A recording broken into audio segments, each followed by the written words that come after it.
people that like rub themselves in shit and masturbate. The world of porn desensitizes and desensitizes you that you want more and more and more. It's like an addiction. If you have an addictive personality, then you're going to be rubbing it out 10 times a day. Like, And it starts with looking at a girl's ass. It ends up with rubbing shit on yourself. It's the only way you can go.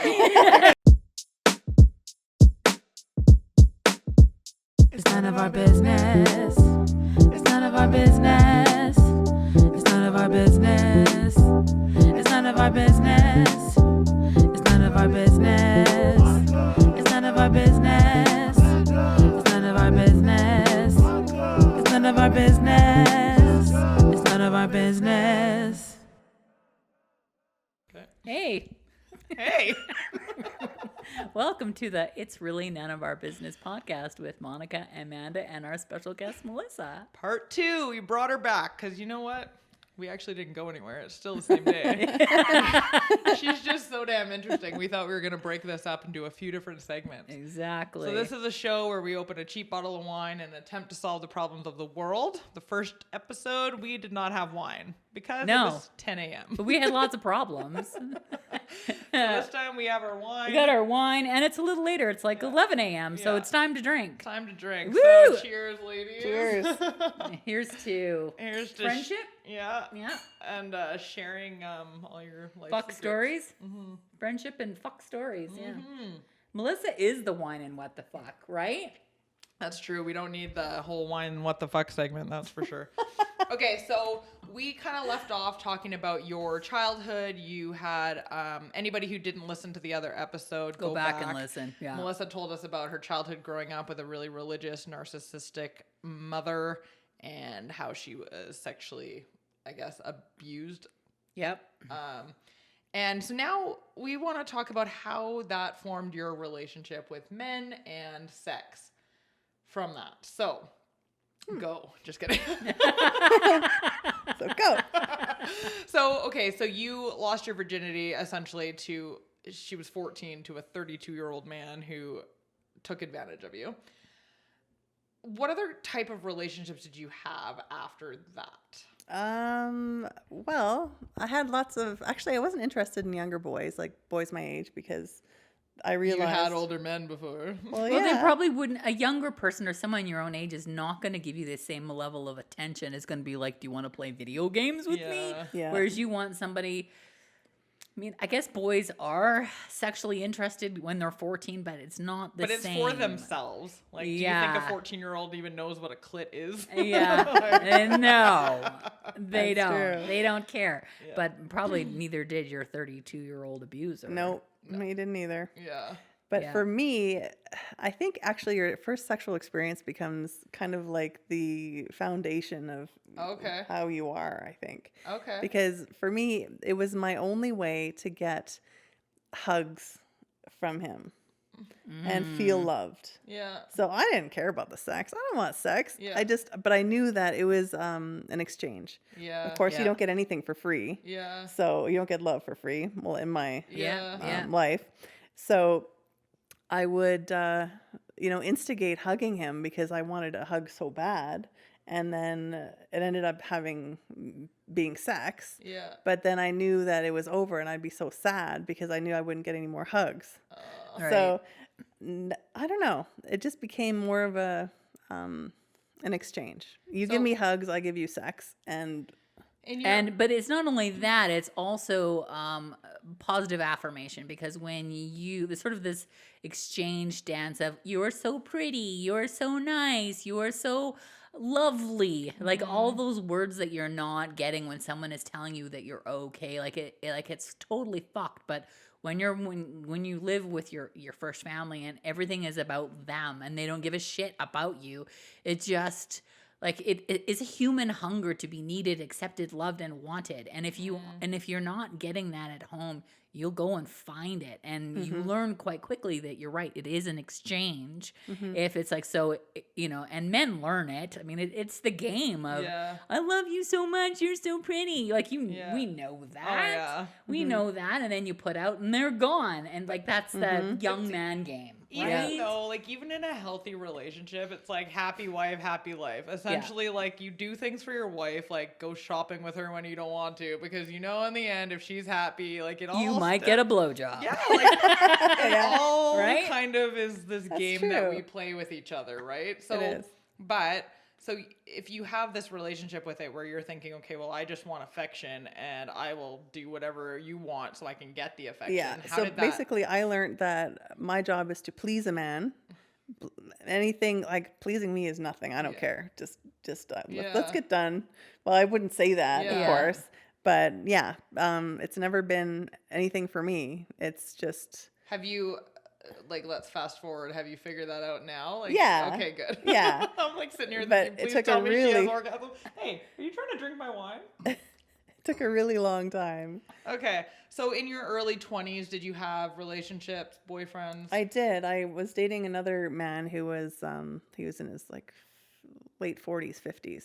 Oh, and you really like the older one. I did, and he ended up abusing me like quite a bit, like physically, emotionally, mentally, sexually. Okay. So he was sexually abused by his grandmother when he was young. Interesting. And if I didn't have sex with him, he would beat me up. What? Or like, and he wanted it 4 times a day. Ow. Yeah. How old were you? 18, 19. 4 times a day? That hurts the vagina. I had a friend who, like, this is a side note. She just told me that she, like, met this new guy or whatever. And she's like, we did it 11 times in a day and a half. And I'm like, how sore were you? And she's like, it wasn't that bad. I'm like, 11 times? Well, you know, if he was a one poke wonder, that's just 11 pokes. Oh, fair. Yeah. So, But she said it was good sex. Like, I wonder, like, how much time did that take up? Like, your fucking vagina would be so raw 11 times? Like, 4 times in a You day? probably could use a lot of lube. Like, I've never done it 11 times in that. A day and a half? But I'm kind of thinking, that'd be fun. That's my first thought is like, I'm in. I'm up for the challenge. I literally, Greg, I do it like, I'm up for the challenge. if I do it like twice kind of in one day, I'm like walking bow-legged. Yeah.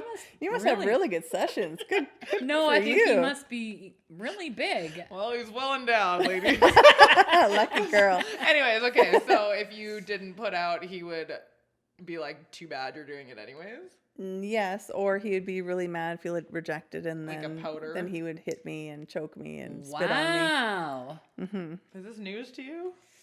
It's just interesting hearing it again. Like, I Yeah. haven't heard it in so long. And again, when you're in abusive situations, like, you're like, oh yeah, well, was that abuse? Like, you know, it's Yeah. interesting when you grow up in such a fucked family. Did you ever think, like, this is fucked up? Or were you kind of like, whatever, this is I what wanted love out is? so bad, but he was so controlling I couldn't get out. Did I was you- afraid he would kill me one day. And he used to actually, like, when I would leave and I'd say, okay, I'm done. I can't do this anymore. I would go back to living at my mom's place. He would actually crawl in my house while I was at work or whatever. 50-year-old man? Yeah. He would hide underneath my stairs or my bed, and he would wake me up at 3 a.m. And like, he'd say, like, I can't, Melissa, you can't leave me. that's not normal. I know. Holy crap. Yeah, know. Insane. Yeah. What kind of 50, can you imagine, like, you guys know 50-year-old men? Yeah, Greg. Can you imagine him doing Yeah. that? Being like, my 19, 20-year-old. No, you'd have to Girlfriend. be completely fucked in the head. And I thought one day, like, if I pissed him off enough, he was going to kill me. He was going to come in my room. I had to like check under my bed for years. How did you 'Cause- eventually end that? I left him and for like the 50th time, and he tried. I put locks all on the doors in my house. My mom wasn't aware of this, and so when I saw that he tried to get in and there was footprints and marks, I called the police. Yeah. And I let him know, the police came by, and next time they see it, you're being charged. And so that's what stopped it. I don't know why, because usually it doesn't stop them. But He was afraid of the police for whatever reason. at some point, like, we were living in BC together. We were homeless for a while. That's another story. Oh my God. And we lived in a Taekwondo studio for like 6 months Was on the he floor. a teacher or something? No, he just Why? had a friend with a Taekwondo Oh. studio, and we had nowhere to live. Isn't that insane? And, well, I ended up, I don't know, we went to BC to find work, and we found a job, and we lived there. And he was beating me up so much, I just had to go. I couldn't escape. So I drove home, but the shelters, like, I guess they weren't available. Like, there was nowhere to go. Why didn't you call your sister? I don't even know where you were. You weren't really in my life because we had really separate lives at that point. Oh, I see. Okay. Yeah. Monica had, babies, and I was a bad. 9 years age difference is a pretty big age difference too. Yeah. You guys probably only got close as you got older. I think Melissa had to hit 30 before we're like, now we can be friends. Yeah, I get that. That makes sense for sure. Yeah. So where was I? Yeah. So the shelters didn't do much, but you really do learn. I don't know, that you're on your freaking own. Again. And so he would cheat all the time. He was always cheating with other women or prostitutes or some girl he met. And he was so scared that I would cheat that I learned, like, I am the most loyal, non-cheating human being. I've never cheated on anyone in my life. Like, I don't even have that thought. Yeah. Like, I was a massage therapist for like 5 years.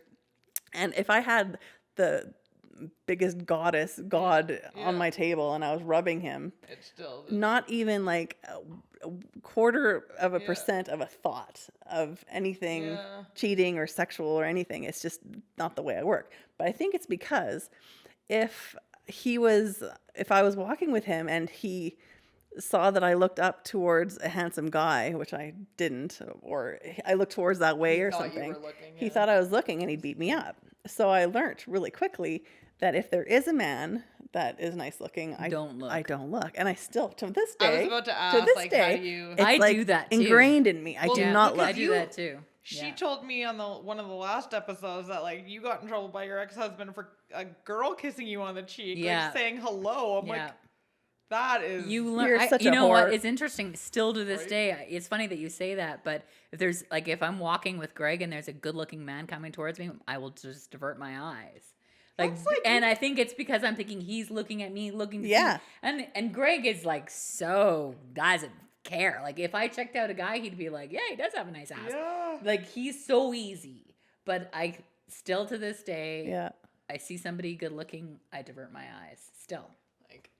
Obviously, the reason that your ex was acting that way is because, he's like, well, I know that it's easy to cheat. Yeah. So, like, she's was probably cheating doing himself. it too. Yeah. It's projection, right? When you 100%. Think, the only reason someone would think that you're cheating is because they're cheating, because that's what's going through their mind. Yeah. Mm-hmm. Right? 100%.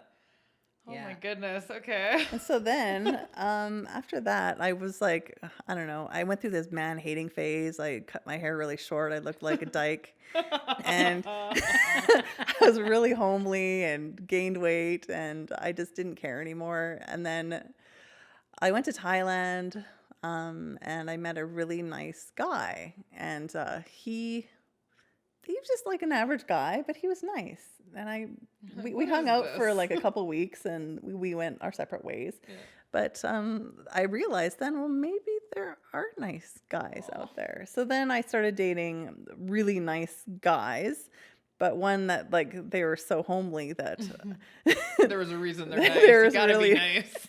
It's sort of like the whole, I want someone to worship me, because Melissa's like always been fucking gorgeous, right? So if you go, okay, well, if I find someone a 4 and I'm a 9, then of course they're gonna worship me. So was there some kind of that there? I always thought I was like a 4. You were never a 4. Well, maybe you thought that because I was younger. But I'll show you pictures, and you can tell Amanda she was no 4. With no self-esteem, I always never thought I was anything. Yeah. Mm-hmm. And now I look back and I'm like, shit. Yeah. I wish I could go and look like that. Like, holy fuck, I was hot. Where were we? You met a guy in Thailand, and so anyway, I started dating really like homely, nice guys, and I thought, well, maybe I can just go with nice guys, and so then what a funny thing. Maybe I should be with somebody who's nice to me. So then I met this guy through my girlfriend, semi-friend, and it was her boss. And we met at the wedding because I was a bridesmaid, and he like swept me off my feet. His name was Dale, and I loved him so much. He was very Christian, and he wouldn't let me say shit or anything because that's cursing. Improper, and he was very proper, and he was very intelligent, which is huge for me because that's what I'm all about. Well, that's what turns me on anyway. He's a smart guy, and so we ended up together, and I was like head over heels. I thought, this is the man. Like, I'll marry you in 2 seconds. Like, and he was quite nice to me in most ways. Other than telling you how you could speak. Yeah. Like, that's fucked. Yes.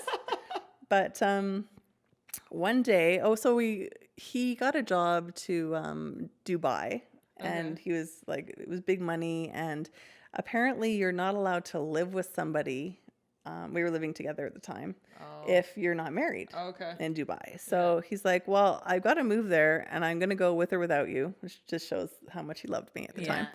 And so, do you want to get married, and then we'll move to Dubai? And I'm like, yeah.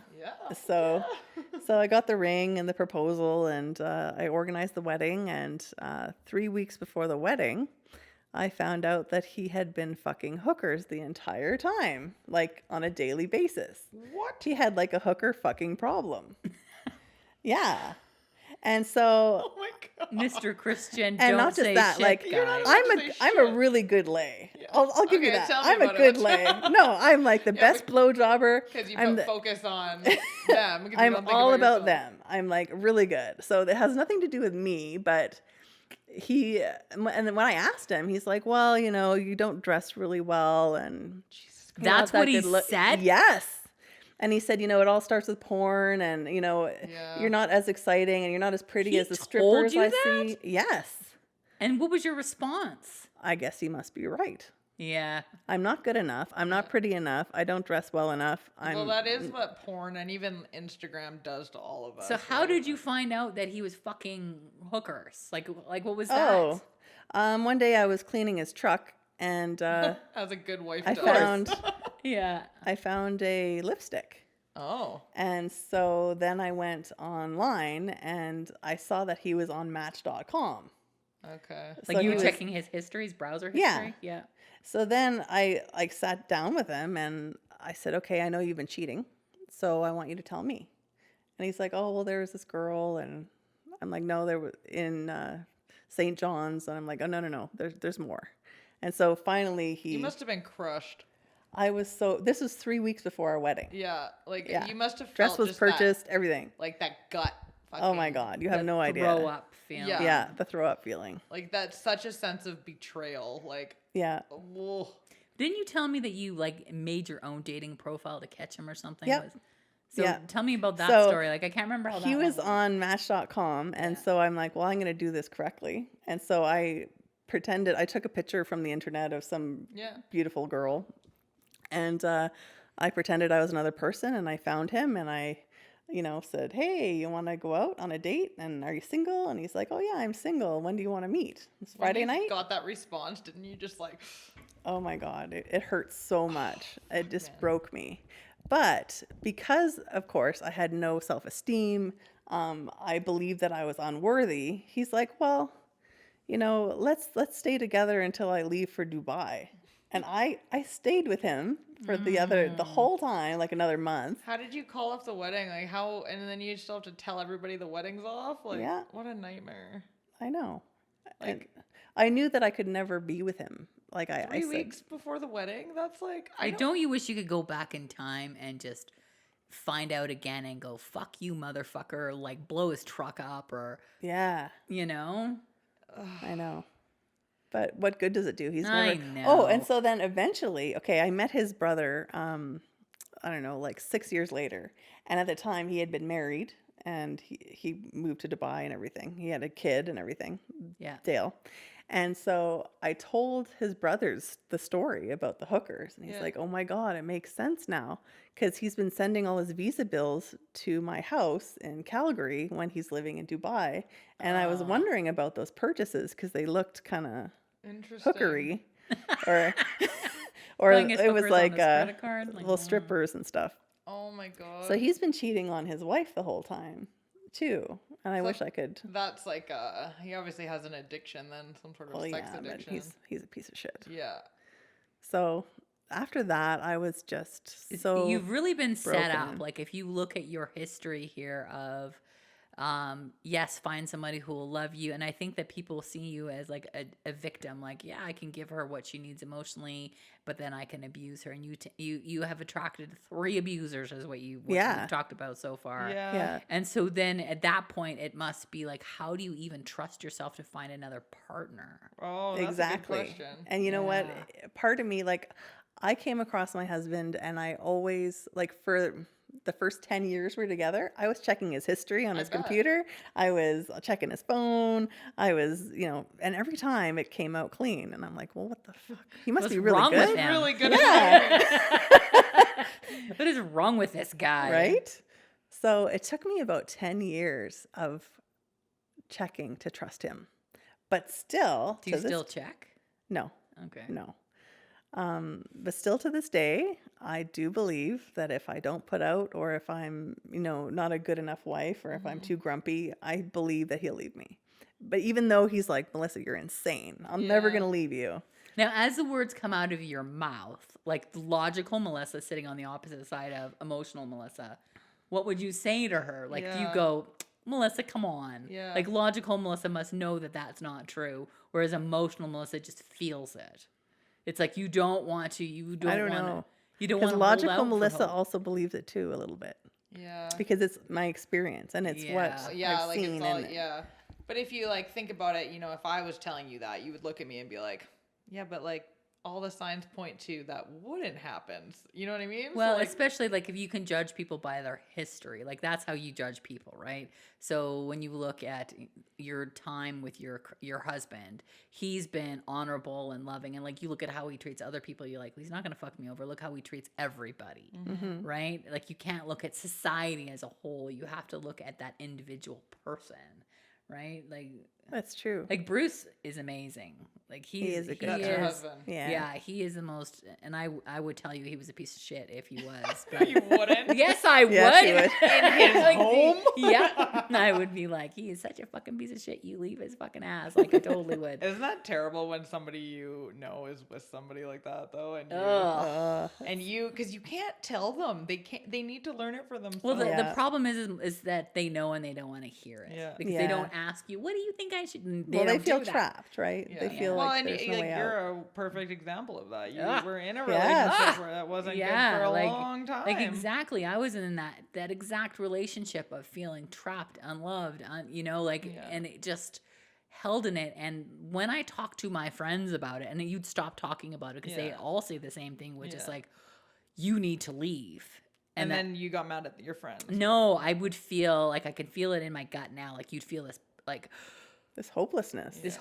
Like you feel so trapped, like a frozen deer in a headlight, like that. Like what am I supposed to do? I can't leave. I can't leave is what you feel. When you have little kids too, it does make it a lot. But looking back, like I remember, like I said, being stuck in that relationship for so long, feeling that trappedness. Like my ex-husband would tell me, I don't really care how you feel, like this is how I feel and this is all that matters. And then you'd be left dealing with, okay, he doesn't care how I feel, so now I have to either suck it up or leave, and I can't leave, so I guess I'm just going to suck it up.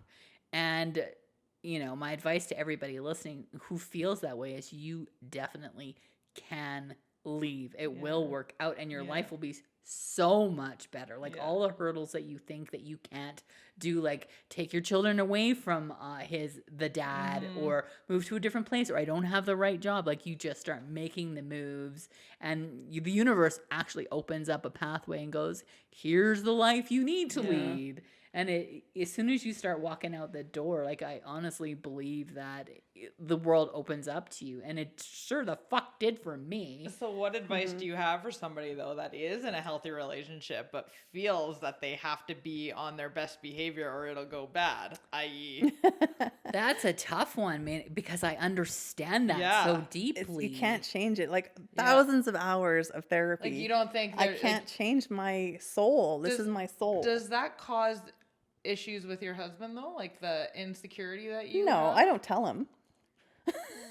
Okay. I don't tell him that I'm afraid he's going to leave me. Okay, so interesting. Good point. Okay, so let's say all of a sudden you decide one day you're like, you know what? I don't need to be on my best behavior all the time. I'm gonna maybe like not give the best blowjob. I'm gonna like Give like a half blowjob. I'm not even gonna give a blowjob this time. You know?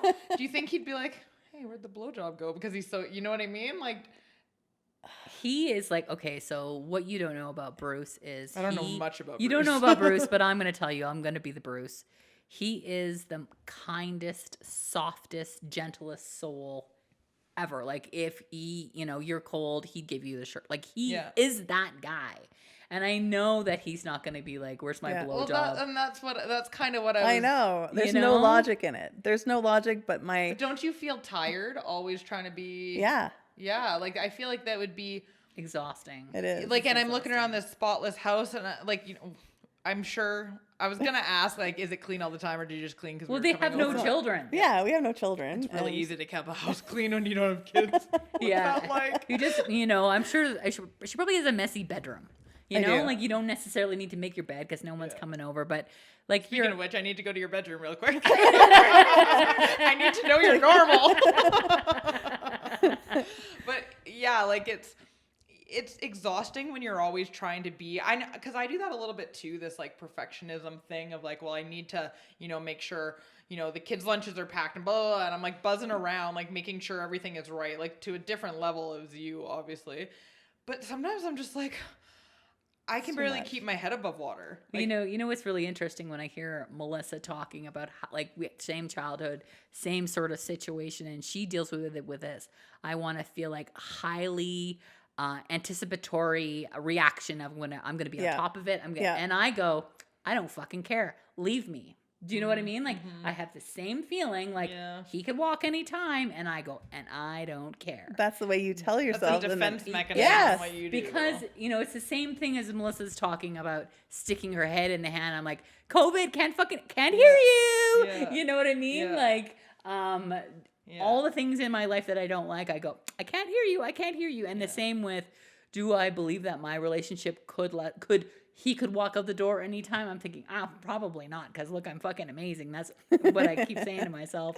But I know that's honestly what I think. But at the same time, I think, and if he did, I don't even fucking care. Like, so that's care. I do care, but that's my defense mechanism. Whereas her is, which is the difference in our personality, is this hyper vigilance of being on top. Can I tell you the way I think about that? Because I think similar to you. I say, look at me. He could easily leave me at any time. He could, and maybe he will. But like, fuck, he'd be stupid to do so. The same thing you say. Yeah. But I actually believe it. But I also say, if he did leave me, it would suck, and I would be crushed because I feel the same way about him. I'm lucky to have him. Do you know what I mean? Like, it kind of goes both ways. And I also feel like if you can sit and look at your relationship, like how you speak to one another, like if you are having a happy life, and you know you are, then he's probably not going to leave you. Would he cheat on you? And like, and so then I think, well, we've talked about how we feel about sex. So you think if you keep giving good blowjobs and like you're the best in every way, he won't, not only will he not leave you, he won't cheat on you on the side. Well, I believe that if I don't have sex and if I say no, I've got a headache. Well, you can say it a couple times, you know. Yeah. But you know, if you don't feel like having sex and you just don't all the time, then they're gonna find it somewhere else, because men have little pea brains and they just don't. Yeah, but I think the way that me and Amanda think is, I'm like, well, if Greg went and had a piece somewhere else, I'd like him to tell me, and if he didn't, well, that's fine. We're gonna continue this conversation. We just need to take a quick break. It's getting juicy though. Okay. And we're back. Okay, so you don't care if Greg gets a piece somewhere else. So I don't believe that for a second. Okay, it's a defense mechanism, right? Whereas, like, once again, I think that Melissa is saying that if she's hyper vigilant about like checking internet history, and like she'll make sure that her husband doesn't cheat, like she'll be on top of that.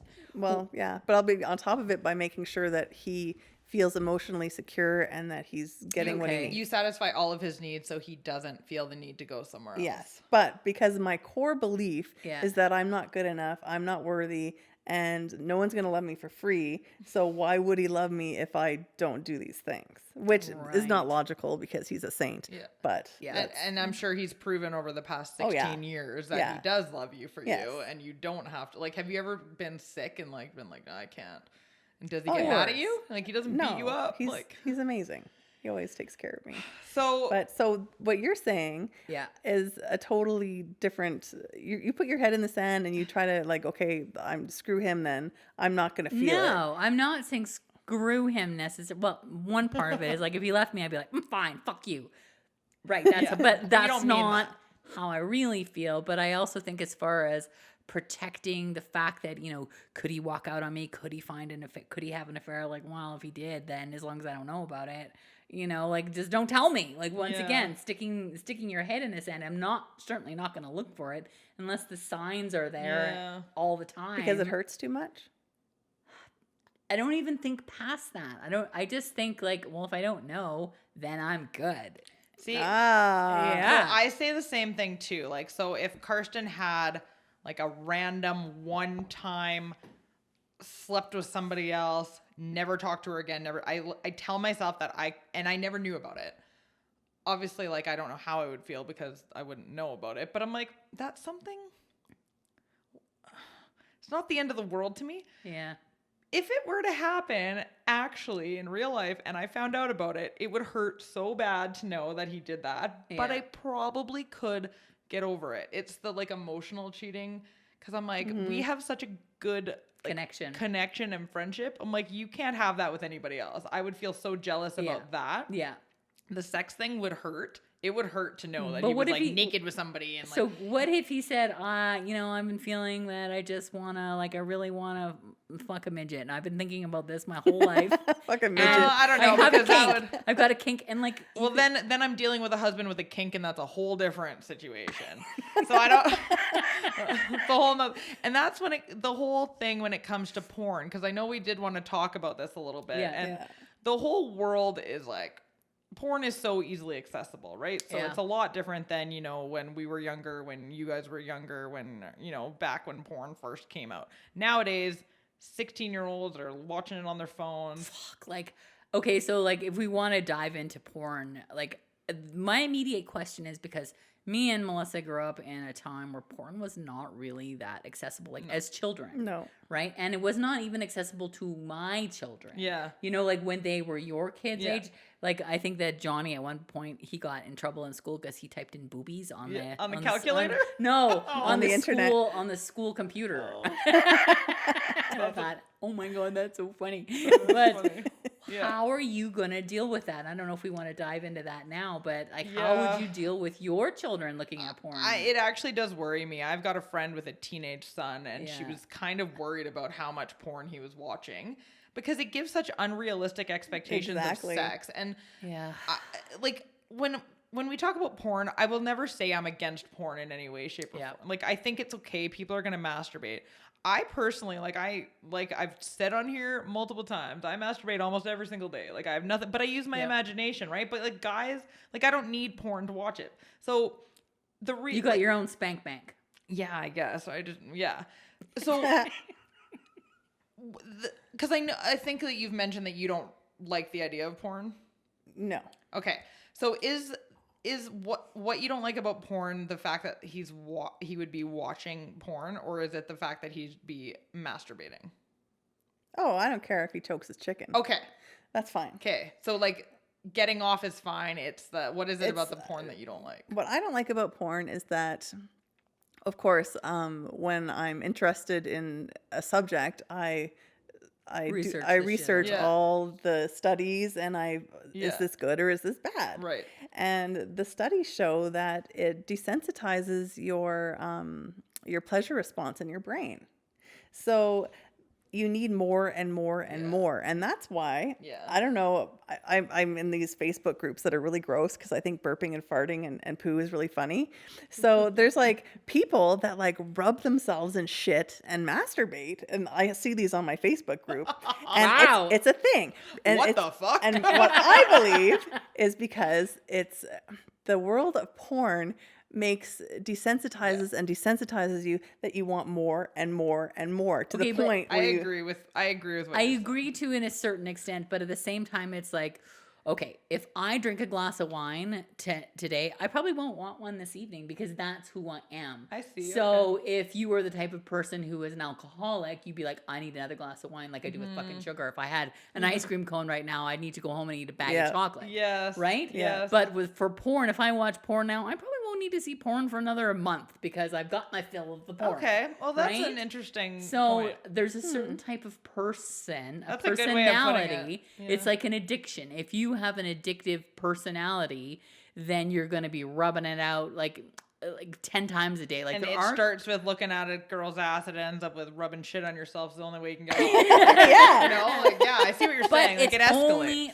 I would think it's a trauma response to something else. Like you were talking about that person. It was a comedian, and she likes to watch porn that was fucked. Yeah. Right. Yeah. And the only way she can get off is watching people get raped or whatever. Yeah. But that is a certain type of person, and you're gonna she doesn't find it in porn. She would find an obsession in something else. Well, she is an addict. Like, she's already an addict. She's an alcoholic. Okay. Yeah. So she doesn't drink anymore. So if Greg watches porn and like if he wants to rub one out and watch porn, I'm like all in. Like, go right ahead. I think nowadays though, like, men pretty much don't masturbate without their phone, without some sort of porn, right? Like, but I masturbate with porn too. You do? Yeah. Yeah. See, like, I don't really, personally for me, but I don't really care. But like, you don't escalate it. Like, so you've Googled like whatever porn genre you're into, like, but next time it has to be a little kinkier.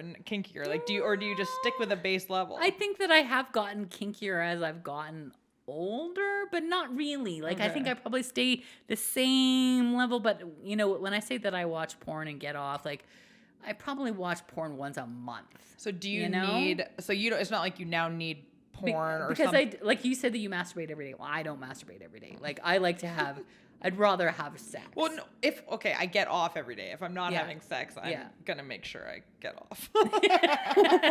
Usually, maybe like one day a week I won't, but. Yeah. Oh, good for people you. who come every day are happy. I know. I said it and I believe it. Yeah. I think.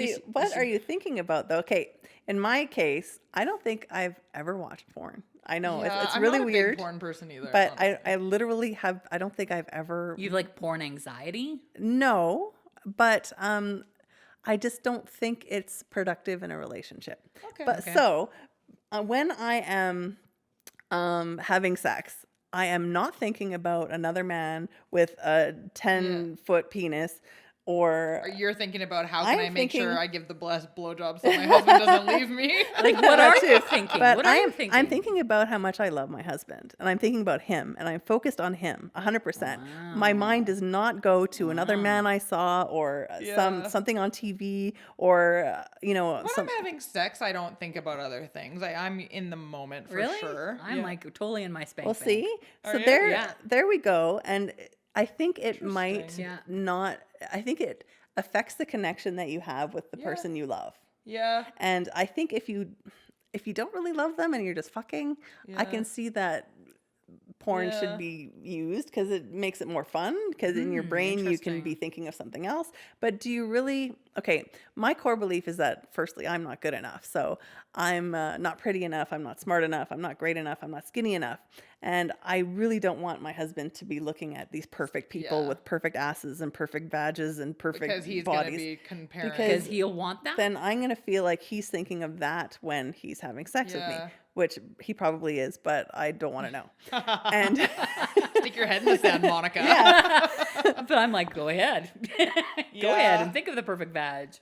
And then I feel inferior. You don't want to be compared. It's but I've comparison. asked him the same thing. I'm like, well, how would you feel like if I looked at men with 18-inch penises, that would which you don't want that. and that's all I wanted to look at? How would it make me feel about you in the end? It makes me feel like he's not as good when these expectations in porn are not real. No, they're not. I don't think because I haven't seen them. I think they're not. I think that the expectation isn't real, and it's just it's a like fantasy. Entertainment. It's like watching any kind of movie. Like Godzilla isn't really climbing That's a terrible example. I've never even seen that movie, but you guys know what I'm saying. Well, right? it's just like, you know, like we were talking about that movie, that TV series Yellowstone, and how I was like, oh my God, that guy is so fucking hot. Like, I'd fuck him right now. Yeah. And Who, Rip? yes. Obviously. She gets Hello. I'm just like, that guy. I said to Greg, like, hey, maybe you should just put a cowboy hat on and come to bed with me. He's got a little bit of Rip vibes. Right? Does. And Greg will just laugh and he thinks it's funny. And I'm so happy that he's so secure in his own sexuality with me that he doesn't care if. But he does the same thing and he teases me all the time about the women that he's like, yeah, I want that one and that one. There was a long time ago, I grabbed Karsten's phone. I was going to Google something and his phone just happened to be closest. And I saw the last thing he Googled was like, I don't know, like I can't remember the actress, but it was like somebody body or something, like maybe Sophia, you know, that like really big, she's on Modern Family. Yeah. Like the Spanish girl. Yeah, And I I'm totally thinking, know who you mean. And I remember going, he was probably, but it was like that. I don't actually care, so I'm not going to like dig too deep into this. But I'm like, why would he have been Googling her? Probably for a picture to jerk off to.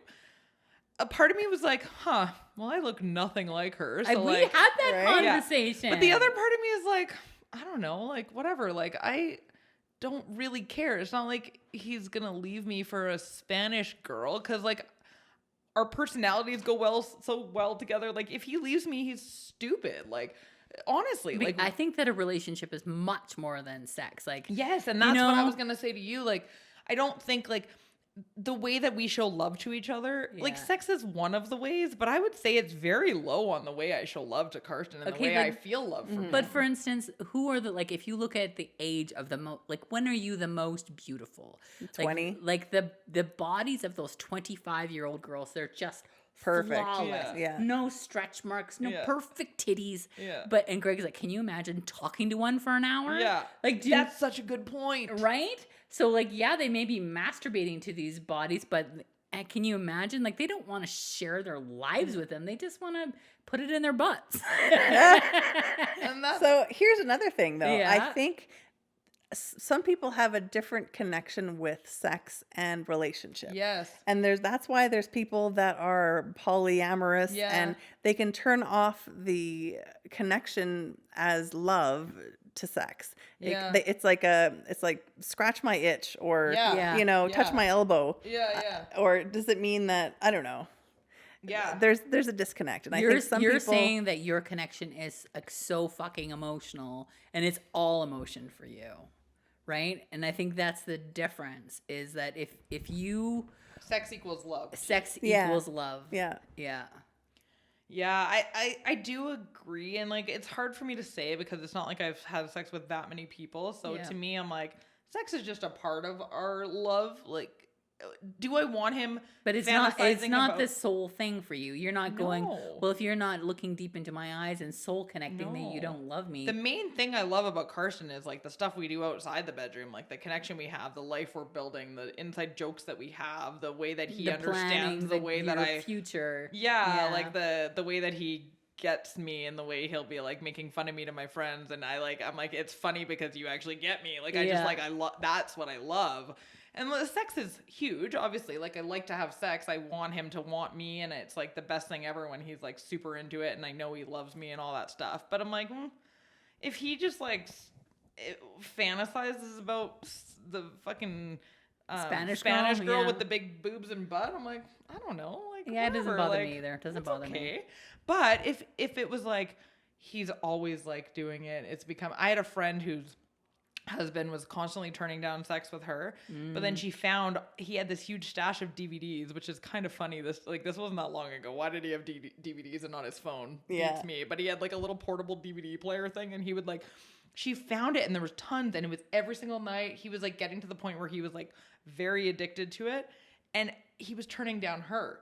She wanted sex and he was saying no. That's when it becomes a problem. Yeah. And that is a very, like, people who have issues with porn, I think, have experienced things like that. So maybe they've got issues wrapped around that issue. Or even like all these teenagers now who don't actually know how to have sex because all they see is girls moaning and groaning. And I'm like, that penis is nowhere near the clit. Like, why is she screaming? Yeah. She's not feeling anything except for pain from this massive penis. So my daughter, for instance, so she's 25 and her roommate is 20, and we were having this conversation. And so, like, the roommate, for instance, I don't know if she's necessarily had a lot of sex. I'm going to say 5 or 6 people. And she's always had very large penises. And as soon as she's, like, had tried to have sex with an average penis, she's like, oh, no. You know what I mean? And I think that porn and all that should definitely would contribute to your idea of what a man is, just as that's a what good point. A woman is. Like, oh, you're not 8 inches? Like, no. Like, you're 6? Like, but then it also teaches you as a woman, it's like, okay, as soon as the penis goes in, I'm supposed to be screaming and moaning and writhing around and just riding it, and I'm so happy, and then he's gonna come in my face, and I'm gonna be so happy. And it's like, okay, well, porn is very much aimed at men because that's what men want. And actually, there's one of the podcasts I follow, they have an ad sponsor, and it's for this. I can't remember the name of it, and I haven't even looked into it yet, but I kind of want to. And it's like an erotic, it's porn kind of for women, but it's like audio, so it's kind of like an audio book, but it's like erotic books or whatever to put you in the mood. And I think women kind of, and for myself even, like, all those books, audiobooks? No, like real books. I know, like women read that have like the Fabio romance, on the those front. romance novels, Harlequin romances. Yeah, those kind of books. The reason women like those books so much is because it kind of like gets you a little it titillates you a little. It's like, I wonder if women, because I watch porn and I'm like, whatever. Like, I kind of like it, but like watching a penis fuck a vagina isn't really what I want. It's like, you got to look for more female emotional. And I want I want the guy like saying, just talking to me. And so maybe that's what we as women need, is like to read it or to hear it. We want something else for sure. We don't need the visual. We're more like the audio and the reading. So yesterday, like me and Amanda were talking about porn, and I said, well, I'm going to go on like a Facebook group and find out what women think about porn. Yeah. So it was interesting because I went on a site where they had 18,000 members, because if I went on our site with our 10 members, we're not going to get a good poll. Yeah. So I had 100. Join our Facebook group, by the way. I had like 120 women, like in a couple hours, answer what do you think of porn, and I was really, really interested in the results, because I would have suspected that most women had issues with it. That was what I was going into. Like, most women are going to say, I don't like porn. Yeah. So most of the women in this study, it was like a women's only Facebook group, like women supporting women or something. And most of the women who were responding were around between 20 and 35. Okay. There were a few women that were in their 50s. The oldest woman who answered the question was 58. And I'm going to say, I think it was like 80 of the women, the 120 women, said, I have no issues with 80%. Like 80 of the 120. Oh, 80. Okay. Okay, so which is, I don't know what the percentage is. You're an accountant. Okay. So but there were so of those 80 women who said, I don't have a problem with porn or my partner watching a porn, at least half of them said, but no OnlyFans or but no live porn. Yeah. Right? So, and do you know what that is? So there's like a site, and I'm not sure which one it is, but OnlyFans is when you can watch people live porn for you. So you log on to a site, you pay them $10 and they'll do what you want. Have you guys seen the movie Bad Moms with Mila Kunis? I don't think so. Okay, so I watched it a couple nights ago with Karsten, actually, and the Mila Kunis walks in on her husband, and he's jerking off, and she's like, oh, I always kind of wanted to see what kind of porn you like. She goes around the corner, and it's a woman, and they're video masturbating with each other or whatever. Yeah. And she goes, what the fuck? Like, what are you doing? And the girl's like, hi. And how long has this been going on? 10 months. You've been doing this 10 months? This really feels like cheating. And like, they obviously ended up breaking up, but like that for sure is So cheating. How do you feel about, because that is still porn. Cheating. You're not fucking somebody. No, that's you cheating. don't know her. What's the difference?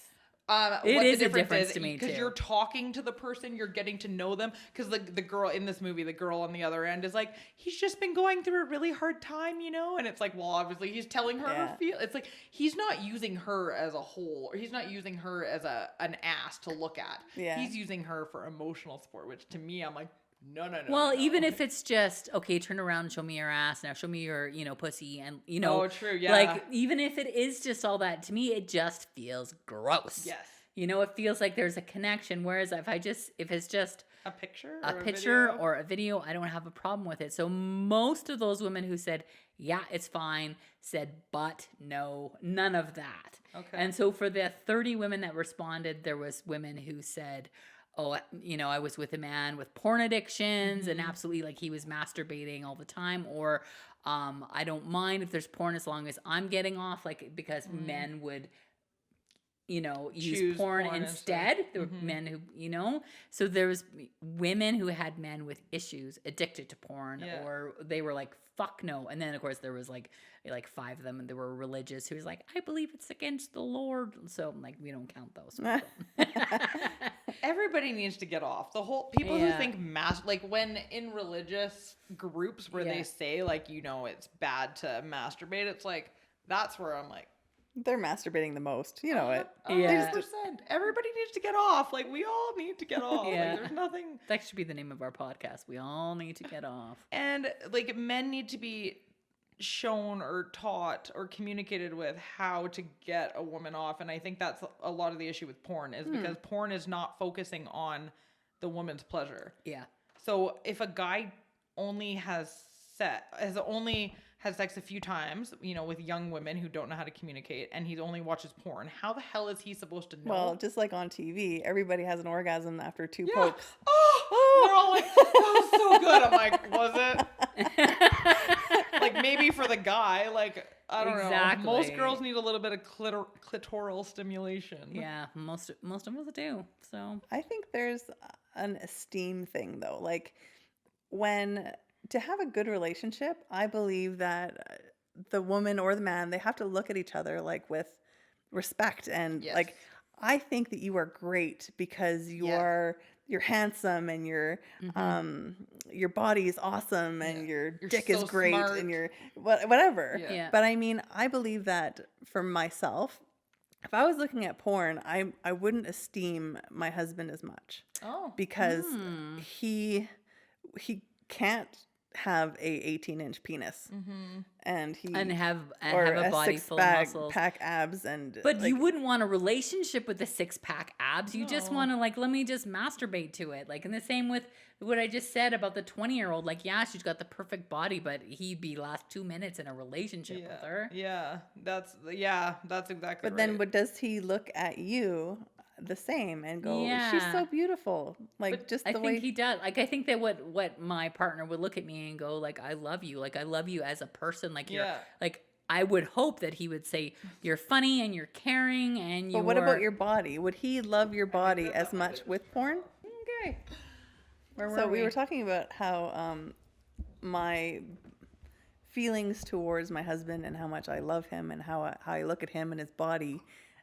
I see him as something amazing, but I feel like if I saw porn and unrealistic men, that I wouldn't feel that way about it. But how important is his body to you? What about when you look at a picture of Brad Pitt or something? Do you go, ooh, can't look at that. I don't want to compare it to. Because my husband doesn't look like that. Like, you just don't. Like, they're just two different things. My brain is weird because I don't even look. That thought doesn't even cross my mind for a millisecond. You don't have any attraction to anybody else? No. Ever? Never. Are you telling the truth? Yes. I know I'm weird. But I think that for me, you might be a little sex isn't just about what Brad Pitt looks like. It's like, is he going to throw me against the wall and pull what I mean? Hair. Like, it's more of I'm going to be like fantasizing about the rips of this world because I'm like, he's going to go kill people for me. You know what I fantasize about? Those guys like telling me I'm awesome though. Yeah. You're so great. Oh, I know. Yeah. You're so pretty. You're so great. Like, women fantasize about different things, and like the guy needs to spank off to Scarlett Johansson. Yeah. I mean, like, go ahead. And that doesn't bother you that he doesn't see your body as. But my body isn't like hers. I know, but that is unrealistic, and yours is realistic. But he doesn't love her. He loves me, and he loves me for my how funny I am and my emotional intelligence and how I treat his kids, and like it's such a huge package that isn't just what my ass looks like, which he seems to like my ass too. So like, my ass doesn't look like a 25-year-old's ass, but I still make him hard, so I must be doing something right. Or he's just picturing Scarlett the whole time. Whatever. He makes you wear that Scarlett Johansson mask. I don't know. Here, put this on. Can you imagine? Oh yeah, now I look like her.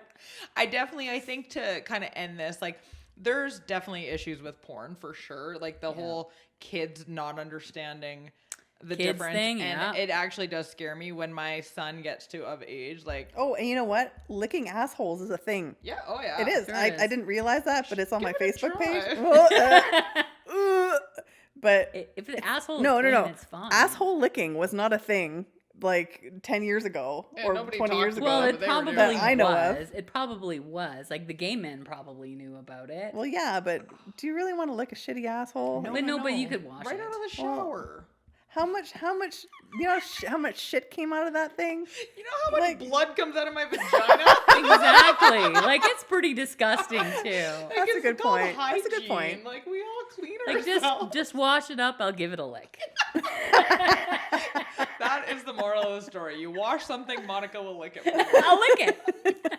Just like she said, if I lick it, I own it. That's right. Now it's mine. Don't let her near your men. And until next time. Well, I think we're kind of running long again because that's just what we do here. But Yeah. thanks everybody for tuning in to the It's Really None of Our Business podcast with Monica and Amanda. Find us on all of the podcast sites. Where the fuck am I talking about? Find us on all the places. Go to our YouTube channel and subscribe. Hit the bell notification so you can get notified every time we post a new video. You can follow us on Facebook and Instagram. Listen to us anywhere you get your podcasts. And yeah, we'll see you guys on the next one. Until next time. Bye. Bye. Thanks, everyone, for tuning in to It's Really None of Our Business podcast with Monica and Amanda. Make sure you follow us on all social media platforms, Instagram, YouTube, Facebook, you know all the places. If you've enjoyed this podcast, tell your friends, and please rate and review us where you can. If you are brave enough to reach out and ask us for advice, we will definitely read it out on our show. We'll totally keep your name anonymous, so what do you got to lose? You can reach us by email at ask.noneofourbusiness@gmail.com. Looking forward to hearing from you guys soon. Ciao.